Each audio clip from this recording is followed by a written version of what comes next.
तो वो न्यूनतम ऊर्जा जिसको धातु को अगर प्रदान कर दिया जाए तो इलेक्ट्रॉन बाहर निकलकर आ सकते हैं, उस न्यूनतम ऊर्जा को कहा जाता है कार्यफलन। मतलब अगर मान लो किसी भी मुक्त इलेक्ट्रॉन की कुल ऊर्जा जो है वो -x है, तो बाहर से अगर आपने उसको +x ऊर्जा और प्रदान कर दी तो इस इलेक्ट्रॉन की जो कुल ऊर्जा है वो कितनी हो जाएगी, 0। और अब ये धातु से बाहर निकल आएगा।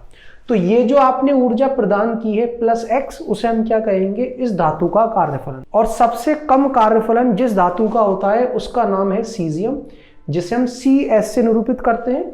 और इसके कार्यफलन का मान होता है 2.14 इलेक्ट्रॉन वोल्ट। और सबसे अधिकतम जो कार्यफलन होता है वो प्लेटिनम का होता है, जिसका मान होता है 5.65 इलेक्ट्रॉन वोल्ट। यहां आपको पता हो कि इलेक्ट्रॉन वोल्ट जो है वो ऊर्जा का मात्रक होता है, और 1 इलेक्ट्रॉन वोल्ट के अंदर 1.6 गुणा 10⁻⁻19 जूल होते हैं। चलिए आपको अब मैं ये समझाता हूं कि दहली आवृत्ति और दहली तरंग दैर्घ्य क्या होते हैं। लेकिन इन दोनों को समझने के लिए पहले आपको ये पता हो कि प्लैंक का क्वांटम सिद्धांत क्या है। तो प्लैंक ने अपने क्वांटम सिद्धांत में ये बात समझाई है कि किसी भी प्रकाश स्रोत से जो प्रकाश का उत्सर्जन होता है वो सतत नहीं है, वो ऊर्जा के पैकेटों के रूप में होता है, जिन्हें कहा जाता है फोटोन। और एक फोटोन की जो ऊर्जा है वो उस प्रकाश की जो आवृत्ति है उसको एक नियतांक से गुणा करने के बाद मिलती है, जिसे हम कहते हैं प्लैंक का नियतांक। इसका मान होता है 6.6 गुणा 10⁻⁻34 और मात्रक होता है जूल इंटू सेकेंड। लेकिन जब आप यहाँ पर आवृत्ति को हर्ट्ज में डालते हो तो आपको फोटोन की ऊर्जा मिलेगी जूल में। और आवृत्ति जो है उसका तरंग दैर्घ्य से एक संबंध होता है कि आवृत्ति होती है c/λ। तो फोटोन की ऊर्जा hc/λ से भी निकल सकती है। यहाँ पर c है प्रकाश का वेग या प्रकाश की चाल, 3 गुणा 10⁸ मीटर प्रति सेकंड। लेकिन ये जो प्रकाश वैद्युत उत्सर्जन की घटना है, इसमें चाहे धातु का कार्यफलन हो चाहे फोटोन की ऊर्जा हो, दोनों की ही जरूरत पड़ती है हमें इलेक्ट्रॉन वोल्ट में। तो हम क्या करते हैं कि ये जो हमारा सूत्र है जहां प्लैंक नियतांक का मान है 6.6 गुणा 10⁻⁻34, उसकी जगह अगर मैं 4.125 गुणा 10⁻⁻15 रख करके और आवृत्ति डालूं हर्ट्ज में, तो मुझे डायरेक्ट फोटोन की ऊर्जा मिल जाएगी इलेक्ट्रॉन वोल्ट में। तो आप जब प्लैंक के क्वांटम सिद्धांत का प्रयोग करके फोटोन की ऊर्जा निकालने का प्रयास करें आवृत्ति से, तो इस सूत्र का प्रयोग करें। और अगर आपको फोटोन की तरंग दैर्घ्य दे रखी है तो आप क्या प्रयोग करेंगे, 1240/λ। बस लैम्डा जो तरंग दैर्घ्य है उसको डालें नैनोमीटर में, आपको फोटोन की ऊर्जा फिर से मिल जाएगी इलेक्ट्रॉन वोल्ट में। अब ये जो हमारा धातु का कार्यफलन है, ये वो न्यूनतम ऊर्जा होती है जो धातु की सतह से इलेक्ट्रॉन निकालने के लिए जरूरी होती है। तो हर ऊर्जा से संबद्ध एक आवृत्ति होती है। तो ये जो धातु का कार्यफलन है जो कि इलेक्ट्रॉन वोल्ट में निकल करके आता है, उससे संबद्ध एक आवृत्ति भी होगी 4.125 गुणा 10⁻⁻15 इंटू में ν0 जब मैं करूंगा तो इससे संबद्ध जो भी ये आवृत्ति है उसे हम कहते हैं दहली आवृत्ति। और इसकी परिभाषा क्या लिखनी है आपको कि वह न्यूनतम आवृत्ति जिससे कम अगर हमने आवृत्ति रखी प्रकाश की तो धातु की सतह से इलेक्ट्रॉनों का उत्सर्जन नहीं होता, उसे हम कहते हैं दहली आवृत्ति। और देखिए हर ऊर्जा से संबद्ध एक तरंग दैर्घ्य भी होती है। तो ये जो हमारा कार्यफलन है इससे संबद्ध भी एक तरंग दैर्घ्य होगी जिसे हम कहेंगे दहली तरंग दैर्घ्य।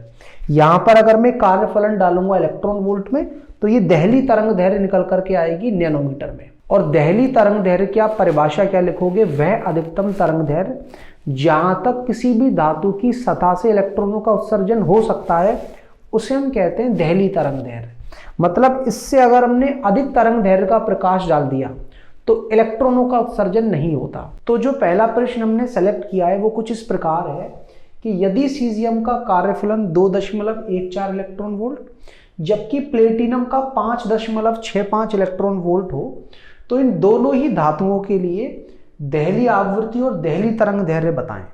तो ये बात मैं आपको बता चुका हूं कि कार्यफलन उस न्यूनतम ऊर्जा को कहते हैं जो हमें धातु की सतह से इलेक्ट्रॉन निकालने के लिए आवश्यक होती है, और उससे संबद्ध जो आवृत्ति होती है उसे हम दहली आवृत्ति कहते हैं, और उससे संबद्ध जो तरंग दैर्घ्य होती है उसे हम दहली तरंग दैर्घ्य कहते हैं।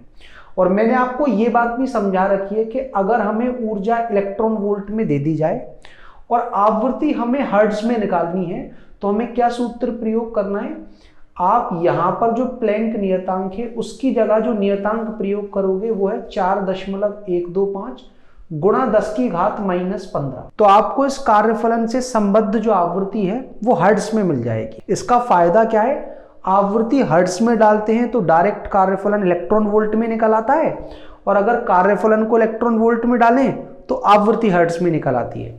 तो यहां से जो देहली आवृत्ति है कार्यफलन से संबद्ध आवृत्ति वो क्या होगी, 2.14 बटे 4.125 गुणा 10⁻⁻15, जो नीचे आएगा वो ऊपर जाकर बन जाएगा 10⁻15। और यहां पर जब आप 2.14 को 4.125 से विभाजित करोगे तो आंसर आएगा लगभग 0.52 गुणा 10⁻15 हमारा एज इट इज है ही, और आवृत्ति मिलेगी हर्ट्ज में। और इस आंसर को अगर मैं वैज्ञानिक रूप में लिखूं तो ये जो मेरी आगे वाली वैल्यू है उसे 1 से 10 के बीच में ले आता हूं, दशमलव को दाईं तरफ ले जाता हूं तो ये बन जाएगा 5.2, और 10⁻1 कम करनी पड़ेगी क्योंकि दशमलव को दाईं तरफ हटाया है। तो ये जो देहली आवृत्ति है वो आ गई 5.2 गुणा 10⁻14 हर्ट्ज। और ये जो देहली आवृत्ति का मान है वो हमें समझा रहा है कि अगर आप सीजियम पर इस आवृत्ति से कम आवृत्ति का प्रकाश डालोगे तो उसकी सतह से इलेक्ट्रॉनों का उत्सर्जन नहीं होगा।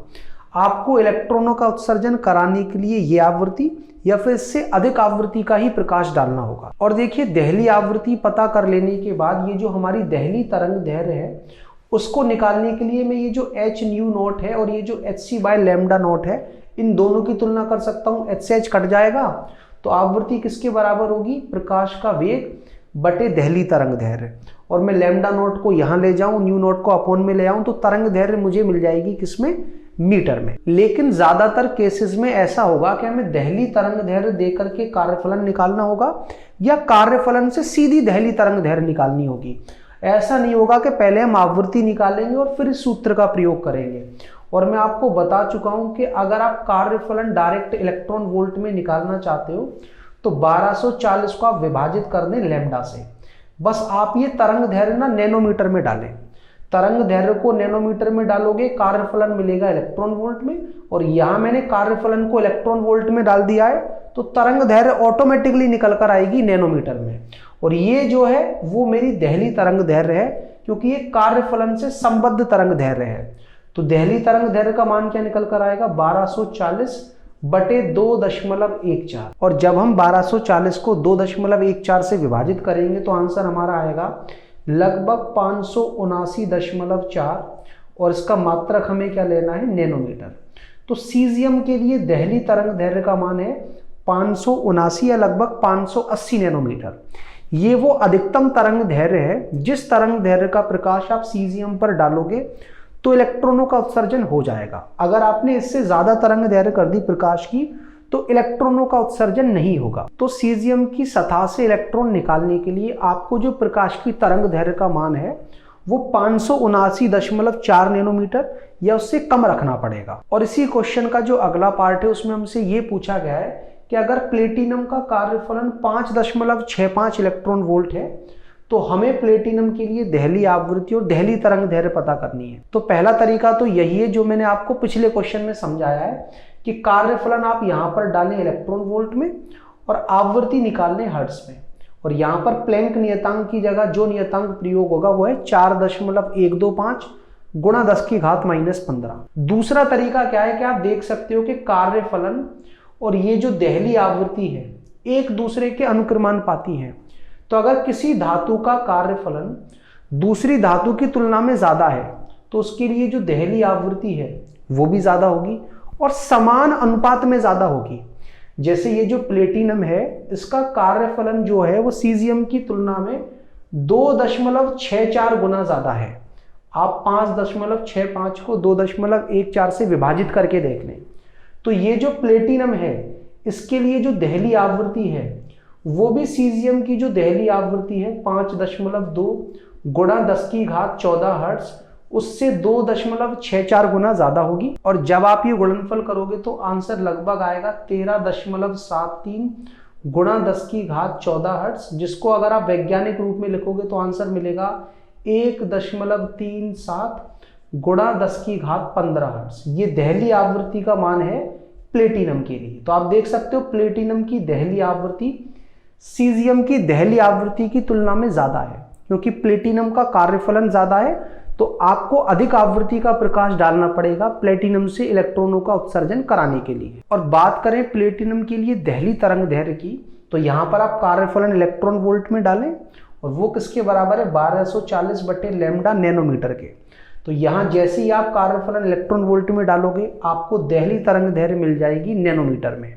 या फिर आप ये भी देख सकते हो कि प्लेटिनम का कार्यफलन अगर सीजियम की तुलना में 2.64 गुना ज्यादा है, तो ये जो तरंग दैर्घ्य है वो 2.64 गुना कम होगी। वजह, क्योंकि कार्यफलन का इस तरंग दैर्घ्य के साथ जो रिलेशन है वो कैसा है, व्युत्क्रमानुपाती का, कि जिस धातु के लिए कार्यफलन का मान ज्यादा होगा उसके लिए दहली तरंग दैर्घ्य का मान कम होगा। और प्लेटिनम के लिए ये जो कार्यफलन का मान है 2.64 गुना ज्यादा है, तो दहली तरंग दैर्घ्य 2.64 गुना कम होगी।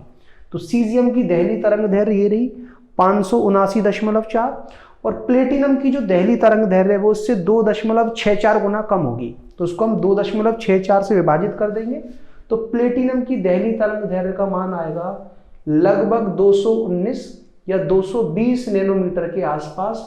ये प्लेटिनम की दहली तरंग दैर्घ्य है, ये प्लेटिनम की दहली आवृत्ति है।